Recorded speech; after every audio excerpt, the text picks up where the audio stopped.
Maintenant, pour revenir rapidement, pour résumer, un parent qui a pu être toxique, c'est un parent simplement qui était menteur, qui était manipulateur, qui était dominant, vraiment une domination, sans nom.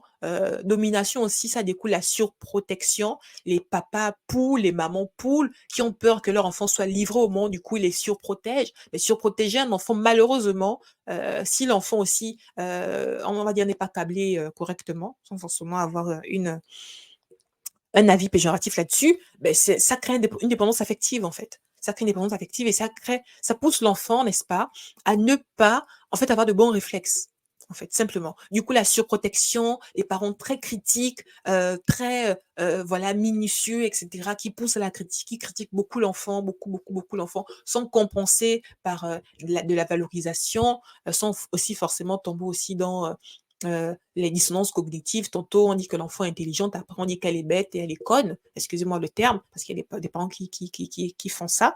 Ça peut créer aussi la dissonance cognitive chez l'enfant. Finalement, je suis bête ou je suis conne. Du coup, l'enfant aussi est un peu perdu comme ça.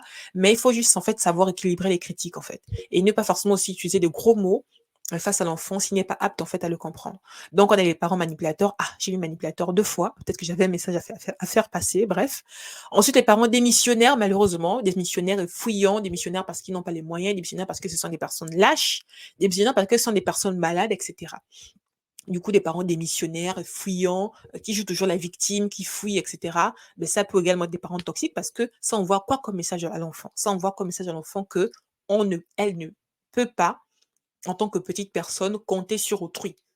En fait, les premières personnes qui devaient s'occuper d'elle ne l'ont pas fait. Du coup, sur qui je peux compter, en fait? Sur moi-même. Du coup, les parents démissionnaires et fuyants sont des parents qui créent, en fait, des enfants qui sont sur, en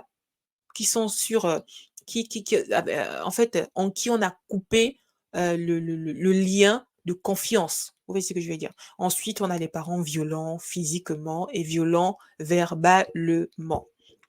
Voilà ce qu'il en était de la liste.